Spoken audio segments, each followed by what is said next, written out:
Alors qu'il est à la retraite depuis assez longtemps, Mike Tyson sera bientôt de retour sur le ring, alors qu'il va affronter Jake Paul. Mais certains médecins estiment qu'il s'agit en fait d'une très mauvaise idée. L'un d'entre eux clame carrément que la superstar américaine pourrait y laisser la vie dans le pire des scénarios. Visiblement avoir entraîné Francis Ngannou pendant des mois avant ses débuts en boxe anglaise, a réveillé quelque chose en lui. Désormais âgé de 57 ans, Mike Tyson va en effet effectuer son retour sur le ring dans quelques mois. Il fera face à Jake Paul. Et comme il le montre sur les réseaux sociaux, l'ancien combattant ne se ménage pas du tout. Nombreux sont ceux à critiquer cette affiche, Paul ayant tout de même 30 ans de moins que l'ex-champion du monde des poids lourds. Iron Mike est quand même vu gagnant par de nombreux observateurs. Mais selon les médecins, il ferait mieux de rester à la retraite. Maître de conférence à l'université Anglia Ruskin, Stephen Hughes a tiré la sonnette d'alarme, dans un article pour The Conversation. Voilà ce qu'il a déclaré. L'athérosclérose coronarienne, c'est-à-dire des artères cardiaques rétrécies, est courante à l'âge moyen. Et même chez les personnes apparemment en bonne santé. Cependant, cela peut entraîner une mort subite pendant l'exercice. Bien que l'exercice régulier réduise ce risque, une dépendance à la cocaïne l'augmente considérablement. Et Tyson est connu pour avoir consommé cette drogue dans le passé. Ce n'est un secret pour personne, Tyson a usé voire abusé des substances récréatives au cours de sa vie.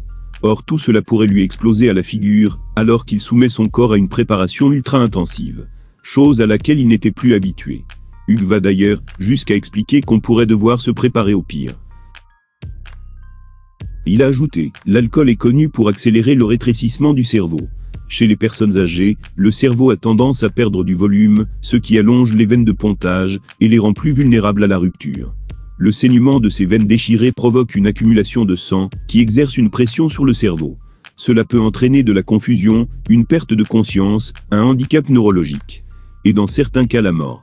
Le retour de Mike Tyson à la compétition est évidemment une énorme nouvelle. Mais l'ancien champion du monde des poids lourds encourt de sérieux risques. Au-delà du résultat de son combat contre Paul, on espère surtout que le Kid Dynamite le terminera sans devoir aller d'urgence à l'hôpital. Comme on pouvait s'y attendre, la défaite de Cédric Doumbé contre Baki au PFL Paris a fait parler d'elle, et pas seulement pour ses circonstances polémiques. Légende des sports de combat dans l'Hexagone, Jérôme Le Banner a d'ailleurs été très clair sur The Best. En cas de défaite, Cédric Doumbé savait que le retour de bâton allait être colossal. Il faut dire qu'il avait passé des semaines à trash-talker Baki, avant de l'affronter au PFL Paris 2. L'ancien kickboxer affirmant ne pas croire un instant qu'il avait des chances de perdre. C'est pourtant ce qui s'est passé début mars. Alors certes le contexte reste hautement polémique, puisque Doumbé a vu l'arbitre le déclarer perdant par TKO à cause d'une écharpe dans le pied. Alors même qu'il avait demandé à simplement la retirer pour poursuivre le combat. Il n'empêche qu'il s'agit de la première défaite au MMA de la légende du Glory, et ses détracteurs s'en sont évidemment délectés. Car des haters, on peut dire que Doumbé en a énormément.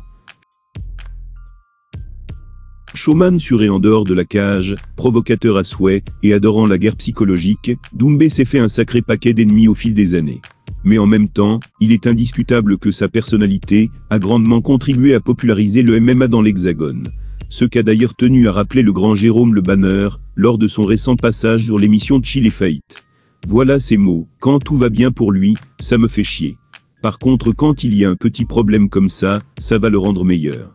À un moment donné d'être bras dessus, bras dessous suite à sa défaite contre Baki, c'est ça Cédric. Il parle beaucoup, ça fait partie de son tiroir caisse. Mais voilà s'il te rentre dans la tête, tu es mort. Il est comme un ver dans une pomme. Mais il faut ça pour le sport. Comme Badrari, c'était le badass. Bon Cédric c'est pas le badass, mais il faut ce genre de mec là, pour qu'on en parle. On n'a jamais autant parlé du MMA qu'avec Cédric Doumbé. Clairement, Geronimo reste un grand fan du franco-camerounais. Notamment pour l'exposition qu'il apporte à sa discipline. Mais à présent, l'ancienne légende du K1 prédit des temps difficiles pour Doumbé. Il a ajouté ceci, je l'adore, on se connaît. On s'est parlé 2 ou 3 fois, et il est super gentil. Mais ce que je lui dirai maintenant, c'est que l'ascension va être très dure. Parce que tout ce qui monte, redescend. Et à un moment donné, tu vas croiser ceux qui vont monter, et toi tu vas descendre. Mais c'est un brave mec. Mais là je pense qu'il va avoir des journées, des mois difficiles. À provoquer tout le monde sans relâche, il faut savoir accepter de payer le prix quand ça se retourne contre vous. Et c'est précisément une expérience que Cédric Doumbé est en train de vivre. Pour autant, Jérôme Le Banner ne voit pas pourquoi il devrait changer d'approche. D'autant plus que celle-ci a grandement aidé le MMA en France.